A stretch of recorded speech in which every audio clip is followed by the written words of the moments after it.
ഡ്യൂട്ടിയൊക്കെ കഴിഞ്ഞ് വന്നിട്ട് വീട്ടിൽ ചുമ്മാ കുത്തിയിരിക്കുമ്പോൾ ഇങ്ങനെ കറങ്ങാൻ പോണൊരു പരിപാടി ഉണ്ട് കേട്ടോ. അങ്ങനെ ഞാനൊക്കെയും കൂടി ജസ്റ്റ് ഒന്ന് ടൗണിലോട്ട് ഇറങ്ങിയതാണ്. നമ്മുടെ കല്യാൺ ഹൈപ്പർ മാർക്കറ്റ് കണ്ടതും അതിൻ്റെ ലോട്ടൊന്ന് കയറി നോക്കാമെന്ന് വിചാരിച്ചു. കയറുമ്പോൾ തന്നെ നമ്മളെ പൊന്നിൽ കുളിച്ചിട്ടാണ് കേട്ടോ വെൽക്കം ചെയ്യണത്. പിന്നെ എൻ്റെ കണ്ണതാ പാത്രത്തിലോട്ടൊക്കെയാണ് പോണത്.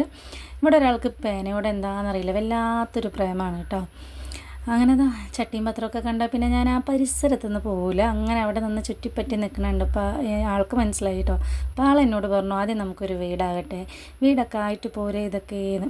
അപ്പം ഞാനും ചിന്തിച്ചു, അതല്ല എൻ്റെ ശരി, പുതിയ വീട്ടിൽ പോകുമ്പോൾ പുതിയ പാത്രങ്ങളൊക്കെ കൊണ്ടുപോകാം അല്ലേ.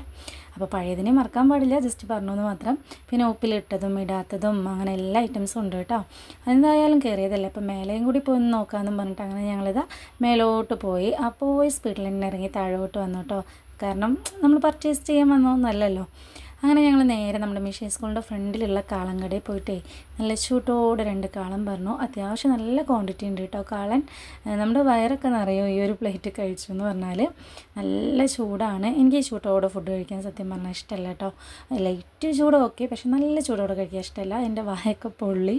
സംഭവം അടിപൊളിയായിട്ടുണ്ട്. അങ്ങനെ ഓരോ കാളിനൊക്കെ കഴിച്ചിട്ട് ഞങ്ങൾ നേരെ ചിക്കൻ വാങ്ങാൻ വേണ്ടി വന്നു കേട്ടോ. അങ്ങനെ ചിക്കനും വാങ്ങിയിട്ട് ഇറങ്ങിയപ്പോഴായിരുന്നു എൻ്റെ ശത്രുവിനെ ഞാൻ കണ്ടത്. എനിക്ക് എന്താണെന്നറിയില്ല, ഭയങ്കര പേടിയാണ് കേട്ടോ ഈ പട്ടികളെ. അപ്പോൾ എനിക്ക് ഏറ്റവും പേടിയുള്ള സാധനം സത്യം പറഞ്ഞാൽ ഈ പട്ടി തന്നെയാണ്. നിങ്ങൾ കമൻറ്റ് ചെയ്യണം നിങ്ങൾക്ക് എന്തിനാണ് പേടിയെന്ന്. അങ്ങനെ കുറച്ച് പപ്സൊക്കെ വാങ്ങിയിട്ട് വീടെത്തി. അപ്പോൾ അത്രേ ഉള്ളൂ. വീഡിയോ ഇഷ്ടമായാൽ ഒന്ന് സപ്പോർട്ട് ചെയ്യാം.